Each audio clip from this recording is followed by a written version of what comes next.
Hello everyone, welcome to KV teachers guild. So बच्चों, अभी हम डिस्कस करेंगे 11th क्लास इकोनॉमिक्स का एक क्वेश्चन पेपर। ये first periodic test session 2023 to 24 का एक पेपर है ऑफ केंद्रीय विद्यालय संगठन। और पहला क्वेश्चन है, value of a factor in its next best alternative uses. Next best alternative use में value of a factor equal होता है उसकी अपॉर्चुनिटी कॉस्ट के। Which of these is a normative economics. Normative और पॉजिटिव दो type की economics हैं। Positive economics based है फैक्ट्स के ऊपर, इसमें चीज़ों को आप अप्रूव या डिसअप्रूव नहीं कर सकते। और नॉर्मेटिव इकोनॉमिक्स बेस्ड है वैल्यू जजमेंट्स पर कि हमारी जो इकोनॉमी है वो कैसी होनी चाहिए, हाउ इट शुड बी और ऑट टू बी। तो इनमें से बताना है कौन नॉर्मेटिव इकोनॉमिक्स का एग्जाम्पल है। 30% population of India is below poverty line, ये तो फैक्ट है।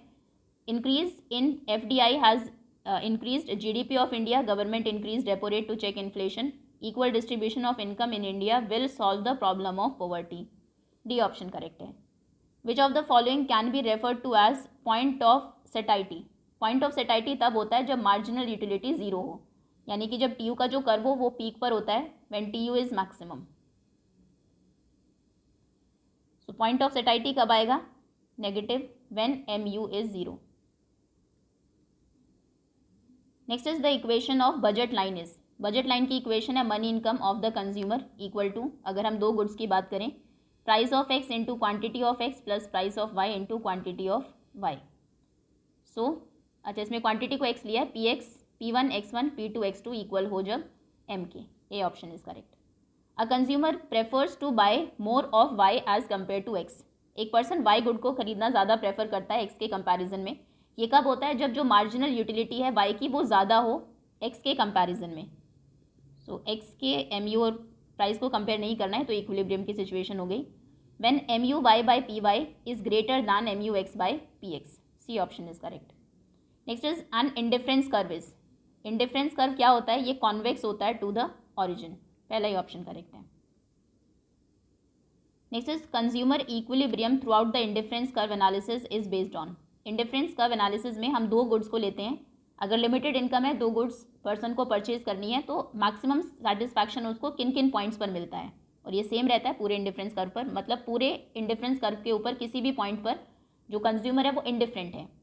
और ये अच्छा, यूटिलिटी पूछिए कौन सी है, तो ये है ordinal utility. The problem of making blank is called economic problem. Economic problem तब अराइज होती है जब हमें चॉइस चूज़ करना हो चीज़ों को। Problem of making a choice, alternatives बहुत सारे हो हमारे पास और जो रिसोर्सेज हो वो लिमिटेड हो। Read the following statement, assertion and reason. Choose one of the correct alternative given below. Okay, assertion है primary data are original in nature, true statement है। रीज़न है डेटा कलेक्टेड बाय इन्वेस्टिगेटर, जो investigate कर रहा है वो data जो collect करता है खुद के अपने पर्पज़ के लिए किसी, फॉर द फर्स्ट टाइम, पहली बार, फ्रॉम बिगनिंग टू एंड, शुरू से लेकर आखिरी तक, उसे हम बोलते हैं प्राइमरी डेटा। ये भी ट्रू है।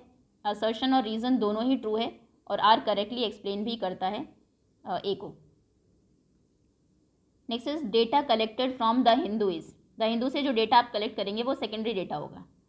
Draw the shapes of PPC, production possibility curve की शेप आपको ड्रॉ करनी है, PPC ड्रॉ करना है। MOC मार्जिनल अपॉर्चुनिटी कॉस्ट आपको गिवन है फर्स्ट केस जब वो डिक्रीजिंग हो। So when MOC is decreasing, जो PPC है वो कॉन्वेक्स होता है दो गुड्स के केस में। First case when MOC is decreasing, MOC अगर डिक्रीजिंग है, ये मान लीजिए गुड 1 है, ये गुड 2 है, तो ये बनेगा ऐसे, convex PPC। Second constant, when MOC is constant good 2 good 1, तो ये एक स्ट्रेट लाइन आएगी, straight line PPC। And third decreasing, third case when marginal opportunity cost is decreasing, तो ये बनेगा concave, good 1 good 2, PPC is concave to the origin. Okay, next. Now 12th question. Given that a consumer's income is ₹40, consumer की income 40 rupees है, and the two goods are equally priced. दो goods हैं, दोनों की equally priced हैं, दोनों 10 रुपये की आती है। Identify those bundles which cost him exactly ₹40. कौन से वो bundles हैं जो exactly ₹40 उसको cost करेंगे। M इनकम गिवन है 40, मनी इनकम जो है, प्राइस 1 का भी 10 है, 2 का भी 10 है, 0413223140, इसमें तो सभी बंडल्स में 40 होगा एग्जैक्टली। चलिए ठीक है, 04 में हम देखेंगे, 1 बाय 1 चेक करेंगे। फर्स्ट बंडल 04, यानी कि फर्स्ट गुड उसने नहीं परचेज़ की, सेकंड, चारों सेकंड ले लिए, क्योंकि दोनों के प्राइस सेम है तो कॉस्ट कितनी हो जाएगी, 0 × 10 + 4 × 10, 0 + 40 = 40, तो इसमें एग्जैक्टली 40 है। सेकंड बंडल है 1 और 3 का, 1 और 3, तो फर्स्ट गुड कॉस्ट कितनी होगी, फर्स्ट गुड दोनों के प्राइस क्योंकि 10 है, 1 × 10 + 3 × 10 = 10 + 30 = 40, इसमें भी 40 है, सभी ट्रू ही है, आप 1 बाय 1 को कर लेंगे। 2 × 10 20 + 20, 30 + 10 40 + 0। What are important sources of secondary data, secondary data के दो इंपॉर्टेंट सोर्सेज जो एनसीईआरटी में मेंशन्ड है, first is census of India, census, और दूसरा NSSO, national sample survey organisation. Now complete the following table. दो गुड्स गिवन है, good A good B, और मार्जिनल अपॉर्चुनिटी कॉस्ट आपको फाइंड करनी है। मार्जिनल अपॉर्चुनिटी कॉस्ट होती है change in Y by change in X, delta Y by delta x. तो good 1 पहले थी नहीं, गुड 2 आपने 14 खरीदी, फिर सेकंड केस में गुड 1 एक ली आपने क्वांटिटी में, गुड 2 कितनी होगी कि एमओसी आपका 1 हो जाए, वाली पुट करते हैं 1 = गुड 1 इंक्रीज़ हुई है, और चेंज इन वाई कितना हुआ है ये हम फाइंड करेंगे। So delta Y as it is, इधर जाएंगे 1 ही हो जाएगा, सो डेल्टा वाई है 1 ऑब्वियसली कम होगा क्योंकि गुड ए इंक्रीज़ हुई है तो बी डिक्रीज़ होगी, सो ये होगा 1 कम हुआ तो 13। ओके नेक्स्ट, आगे एमओसी 2 है, फर्दर वैल्यू पुट करते हैं, एमओसी है 2, चेंज इन वाई हमें नहीं पता as it is, change in X कितना हुआ 1 से 2, एक फिर से इंक्रीज़ हो गई, तो यहाँ पर डेल्टा वाई हो जाएगा 2 × 1 2, यानी कि 2 आप अब इनको कम लेंगे, पहले 13 थी तो अभी ये हो जाएगी 11।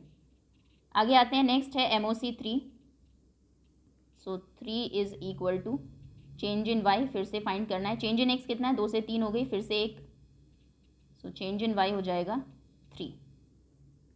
अब 11 से 3 कम होगी, 8 9 10 11 8। नेक्स्ट है MOC 6 = change in Y find करेंगे, चेंज इन एक्स 3 to 4 1 का ही है डिफरेंस, तो डेल्टा वाई होगा 6।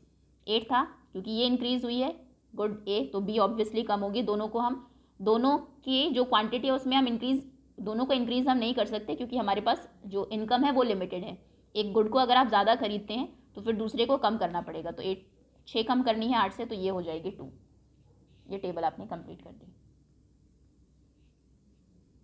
Next is what is indifference curve. Indifference curve क्या है, define the properties of indifference curve with the help of diagram. Diagram की help से आपको प्रॉपर्टीज बतानी है इंडिफरेंस कर्व की। सो इंडिफरेंस कर्व एक ऐसा कर्व है जो रिप्रेजेंट करता है, that represents all the combination of goods that give same satisfaction to the consumer. किसी भी पॉइंट पर कोई भी वो क्वांटिटी परचेज कर रहा है दो गुड्स की, उसको सेम सेटिस्फैक्शन मिलता है, पूरी इस लाइन के ऊपर वो इंडिफरेंट रहता है, कोई मतलब प्रेफरेबल कोई चॉइस नहीं है, सभी इक्वली प्रेफर करेगा वो सभी को ही। इस कर्व को हम बोलते हैं indifference curve. So indifference curve is a curve that represents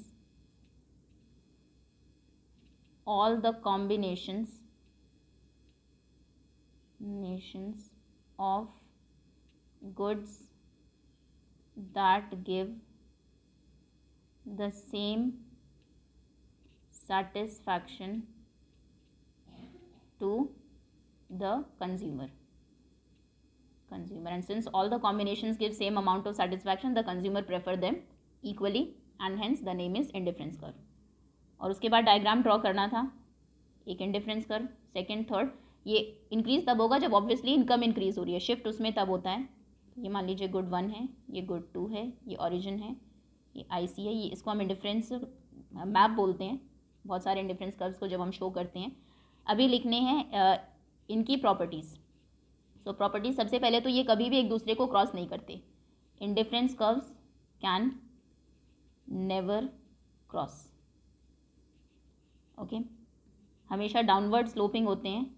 I C indifference curves are always downward sloping. Convex होते हैं to the origin,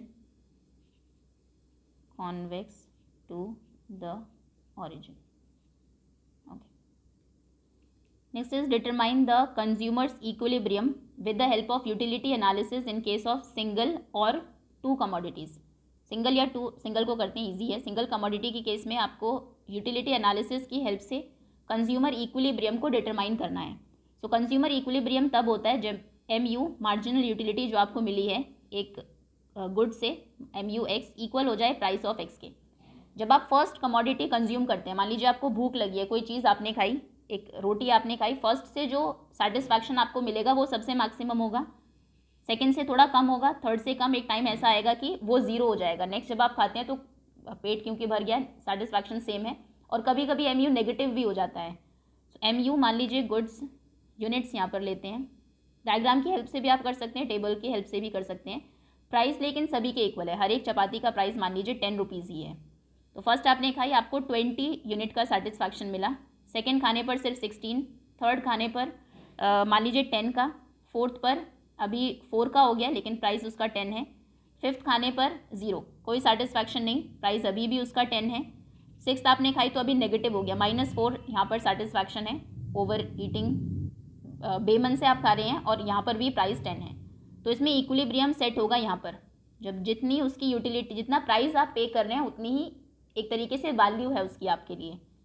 so the consumer equilibrium point is the point where when we compare the price of the given commodity with the satisfaction level derived from that commodity, which is marginal utility, or being a rational consumer, he will be at equilibrium level when the price paid for the commodity is equal to marginal utility derived from it. और अगर इसको diagram से आपको show करना हो तो ये diagram है. MU हमेशा डिक्रीजिंग होता है, ये MU होगा, एक टाइम पर 0 भी होगा, नेगेटिव भी होगा. ये हम यूनिट्स की बात कर रहे हैं, यहाँ पर हम प्राइस MU और प्राइस की बात कर रहे हैं, जबकि प्राइस कांस्टेंट है. अगर इसको हम 10 पॉइंट ले रहे हैं, ये कांस्टेंट है, तो इक्विलिब्रियम सेट होता है यहाँ पर. ये है consumer equilibrium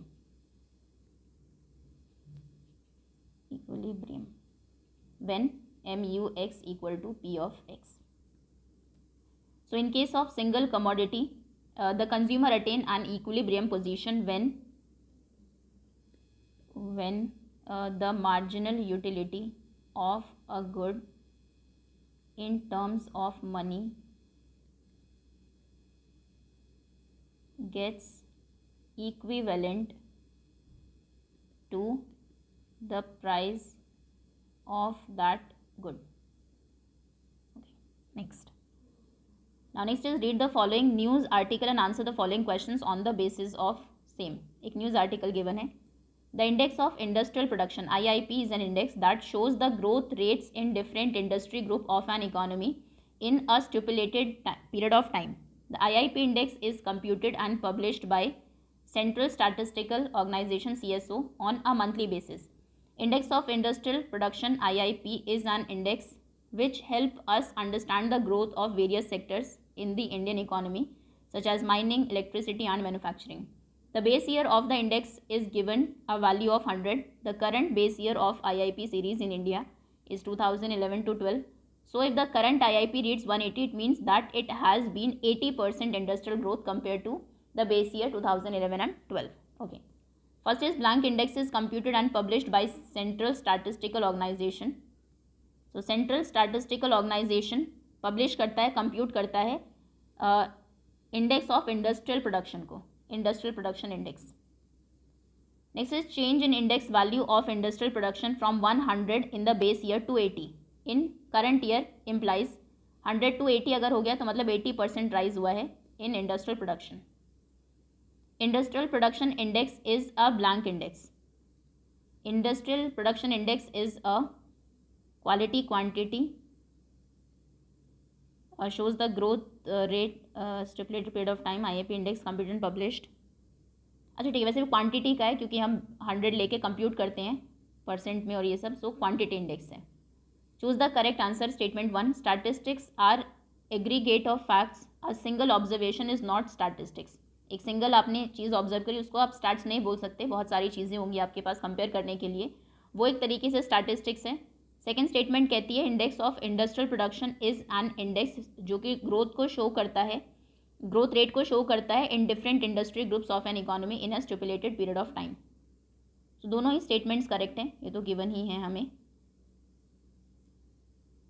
growth rate is economic of time और स्टार्ट्स का हमें पता है, so both statements are true. Okay, that's all students, ये था 11th क्लास इकोनॉमिक्स का एक question paper. Thank you so much for watching.